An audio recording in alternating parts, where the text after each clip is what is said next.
At a family friend's wedding, I discovered my husband was flirting with the bride's sister, while I held our sleeping daughter.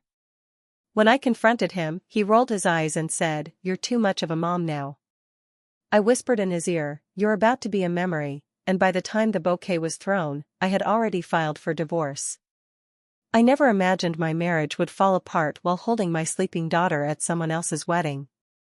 It happened in Raleigh, North Carolina. Early May. Weather was perfect, warm enough for bare shoulders, cool enough to not sweat through your dress. The wedding was for our family friends, Ben and Sierra. I had known Sierra since college. She wasn't a best friend, but we'd stayed close enough over the years to get invited to each other's major life stuff, baby showers, housewarmings, weddings. That kind of thing. Greg, my husband, didn't know her that well. He came mostly to support me and, I thought, to be a good dad. But he didn't hold our daughter once that whole day. Our daughter, Ellie, is 2. Wild in the best way. Always moving. Always touching everything. But that night, with her in a soft yellow dress and her favorite bunny clutched in one hand, she passed out in my arms right after dinner.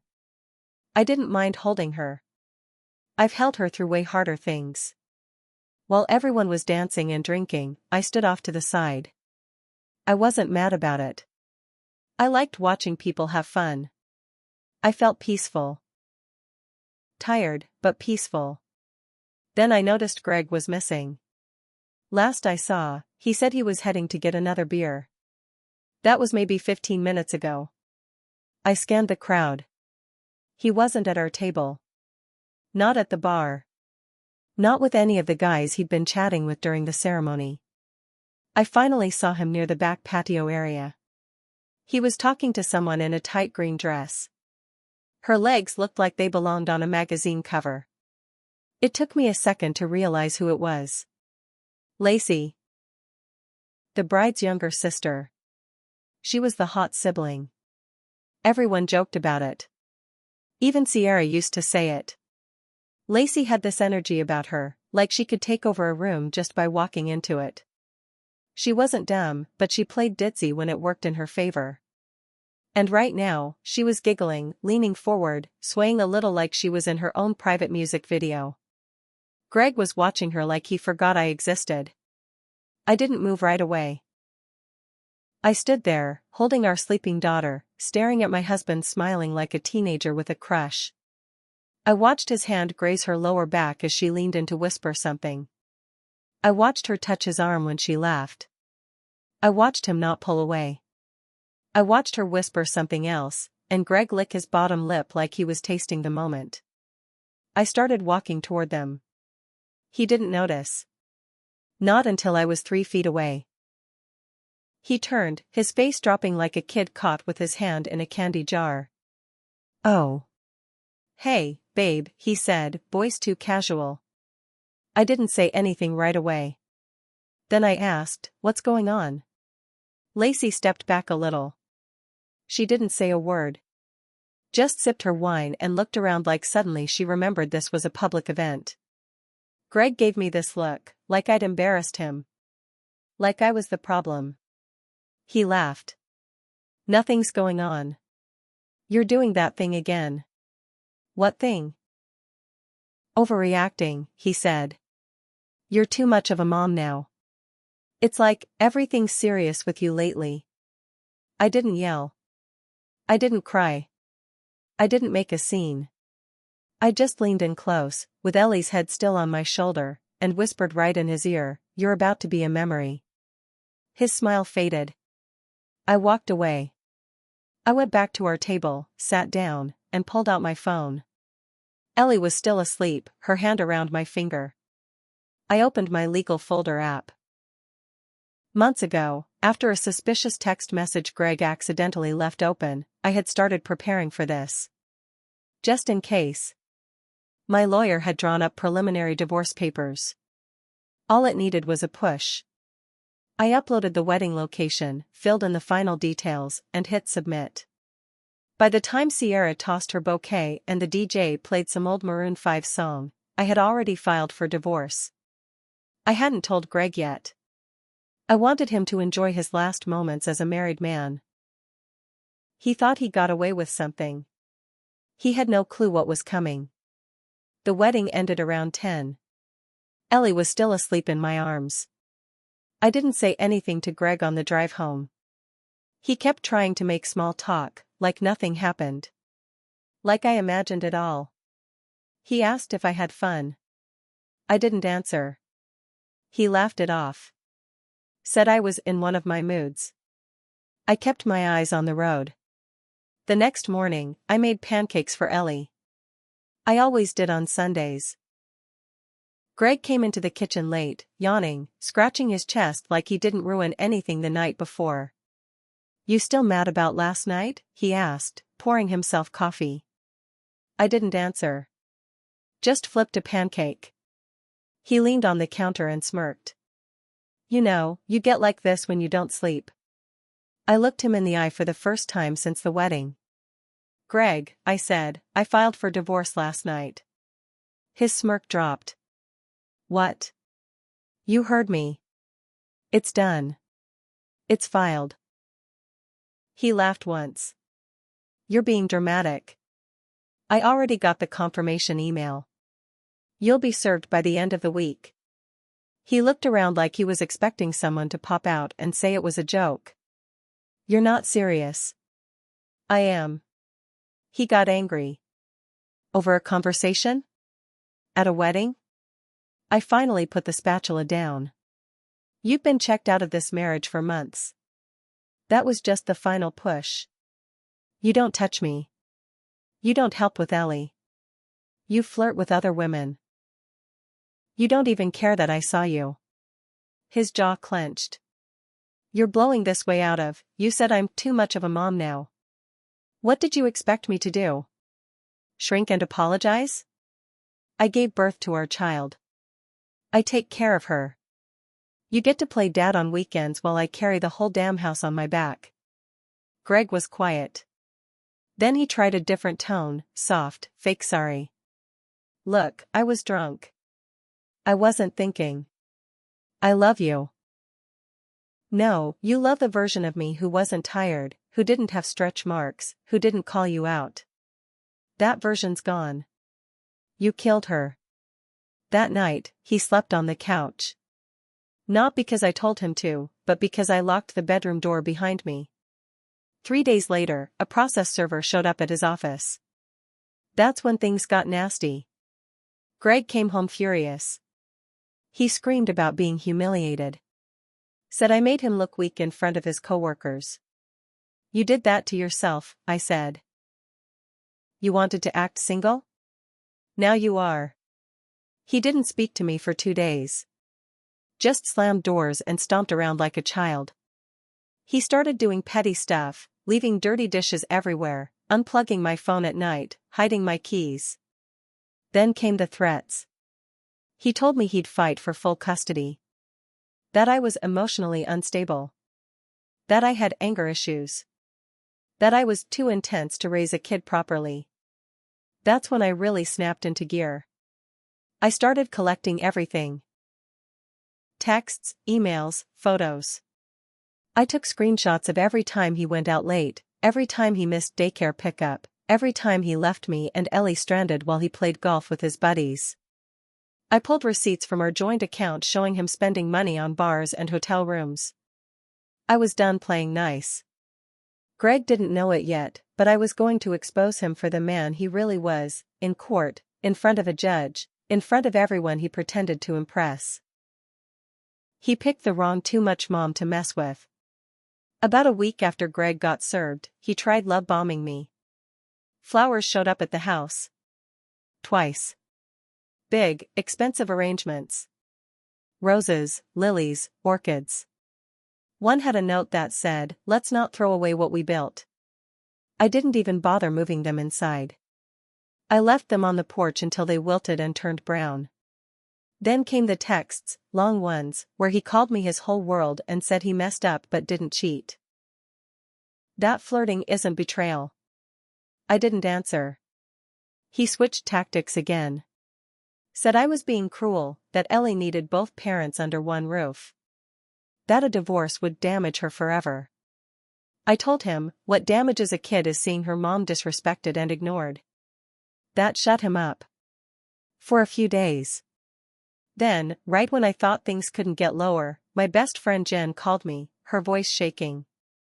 "You're not gonna like this," she said. "What?" "I saw Greg at Target, with Lacey." I froze. "Are you sure?" He had his hand on her back. They were laughing. She kissed his cheek. I sat on the kitchen floor. Ellie was watching cartoons in the living room, her sippy cup between her knees. "Did they see you?" I asked. Jen said no. She ducked out before they noticed. That same night, I looked up Lacey's Instagram. It was public. Dumb move on her part. She had just posted a photo of a man's hand holding hers at a restaurant. I zoomed in. Same watch Greg wore every day. He didn't even wait until the ink dried. So I started digging. I found Lacey's full name, matched her LinkedIn, then cross-referenced the gym she tagged in her photos with Greg's phone GPS history. He was dumb enough to give me access to his location years ago, never turned it off. He'd been going to the gym 4 times a week, at the same exact time Lacey taught her yoga classes. I didn't cry. I didn't scream. I built a folder. Screenshots of their public likes. Her tagging the same wine bar he used to say he found on his own. Her playlist matching the songs he started playing in his truck. Even a picture of her car, license plate and all, parked at the same apartment complex he claimed he was helping a coworker move into. Then I found the biggest bomb. 2 months before the wedding, Greg had transferred $1,200 from our joint account. Labeled it car repairs. I checked our mechanics invoices. No such bill. But Lacey had posted photos from a weekend spa getaway around the same time. I printed everything. I gave it to my lawyer, who looked at the pile and said, "He's going to regret waking up this beast." And yet, Greg still had no idea what I had on him. A week later, his lawyer sent a settlement proposal. He wanted 50-50 custody, no spousal support, and access to the house until it's sold. I rejected it flat out. That same night, I called Sierra, the bride. I told her everything. At first, she didn't believe me.